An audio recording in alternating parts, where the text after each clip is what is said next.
Lantas bagaimana upayanya dalam insiden penembakan WNI yang terjadi di Malaysia, Bang Dave? Kami mendengar bahwa DPR setelah membentuk tim khusus, adakah jalan-jalan lainnya ataupun upaya lainnya yang nantinya akan diterapkan oleh DPR dan juga harus dilakukan oleh pemerintah?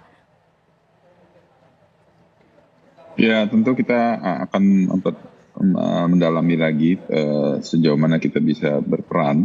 Apakah kita membentuk panja atau tim sus atau kita membentuk suatu task force tersendiri untuk menangani hal tersebut ya, karena lihat sekilas ini kan melibatkan berbagai macam sektoral dari pastikan hubungan diplomasi, berarti kan melibatkan Kemlu, lalu tenaga kerja, melibatkan BP2MI, lalu terus juga melibatkan aparat hukum ya, apakah itu kejaksaan, kepolisian ataupun instansi lainnya, belum lagi ada mungkin bisa juga melibatkan BIN ataupun juga instansi lainnya. Nah yang pasti ini niatannya itu adalah untuk mencarikan solusi dari setiap persoalan. Selama komunikasi masih berjalan, selama masih bisa ada pertemuan, ya apapun persoalan itu masih bisa dicarikan jalan keluarnya.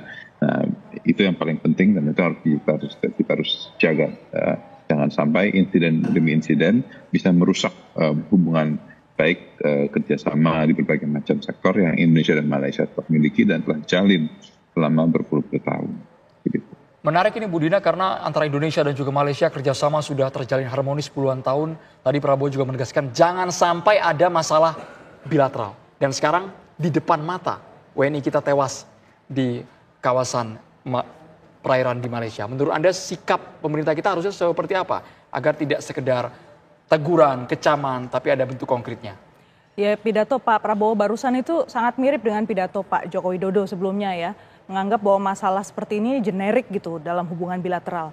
Harusnya dalam situasi yang sangat genting seperti sekarang, karena ini menyangkut nyawa ya, satu nyawa hilang itu tetap harganya luar biasa buat hubungan bilateral. Jadi harusnya Pak Presiden Prabowo menurut saya bisa menyampaikan secara lebih tegas, tolong diusut sampai tuntas masalah ini, dibentuk tim kerjasama supaya jangan sampai terulang warga negara Indonesia diperlakukan dengan tidak adil di Malaysia. Kata seperti itu, itulah yang akan menjadi penguat untuk nanti teman-teman di legislatif, untuk polisi, untuk dari pihak kita Coast Guard maupun Bakamla untuk lanjut dan Kemlu ya, untuk lanjut ke ranah yang lebih bisa ditindaklanjuti. Jadi jangan dimasukkan hanya di kata-kata yang generik, itu satu. Kemudian yang kedua, tadi kalau dilihat dari fakta bahwa orang-orang ini kayaknya kebanyakan laki-laki ya, yang naik di satu kapal ini ya. Kalau antara Indonesia dengan Malaysia yang sudah ada kerjasama dan ada MOU-nya antar kerjasama itu baru untuk pekerja domestik. Itu pun lama sekali Indonesia bisa punya MOU itu. Dulu dari tahun 2016 expired aja akhirnya bisa tanda tangan lagi di 2022. Jadi ditunda begitu lama kosong. Yang dilakukan hanyalah moratorium. Padahal masalahnya apa? Daya tarik dari Malaysia untuk tetap mempekerjakan orang Indonesia itu sangat tinggi. Dan para laki-laki dari Indonesia ini biasanya dipekerjakan di sektor sawit atau perkebunan ya. Kemudian yang kedua juga untuk sektor-sektor di toko ya, toko-toko di sekitar kota-kota besar di Malaysia itu biasanya juga membutuhkan mereka plus ABK, jadi anak buah kapal.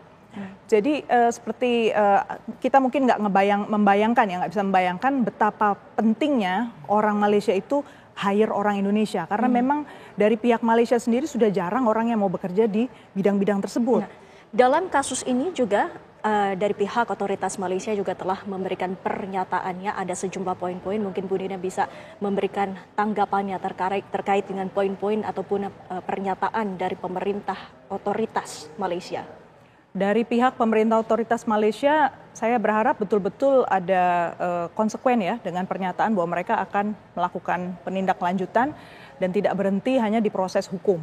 Tetapi bisa melihat bahwa antara Indonesia dan Malaysia kita punya tugas untuk membersihkan hubungan kerjasama tenaga kerjaan ini dari kasus-kasus trafficking, human trafficking. Itu harapan saya. Oke. Baik, kita tunggu bersama Bang Dev dalam waktu dekat apakah tim pantau atau tim khusus dari DPR akan segera berangkat ke Malaysia? Ini kan baru dibahas tadi ya. Jadi dan sekarang kan masih dalam situasi dan bukan dalam hari libur. Jadi mungkin dalam masih hari kerja berikutnya yaitu mungkin hari Kamis kita akan membahas teknisnya seperti apa dan juga siapa yang akan dibentuk, siapa yang akan mengisi. Nanti pimpinan Komisi 1 akan membahas dengan pimpinan DPR karena ini kita juga baru dengar tadi siang ya akan berita ini. Jadi kita akan dalami dulu dan juga kita lihat fungsi dan otoritasnya sejauh mana untuk kita melakukan tindakan akan mengusulkan dan juga untuk mencari tahu persoalannya seperti apa dan juga peran DPR di dalam sisi mana yang bisa dimanfaatkan untuk digunakan untuk menguak segala macam persoalan yang terjadi ini. Baik, terima kasih Bang Dev dan juga Bu Nina waktunya bersama kami.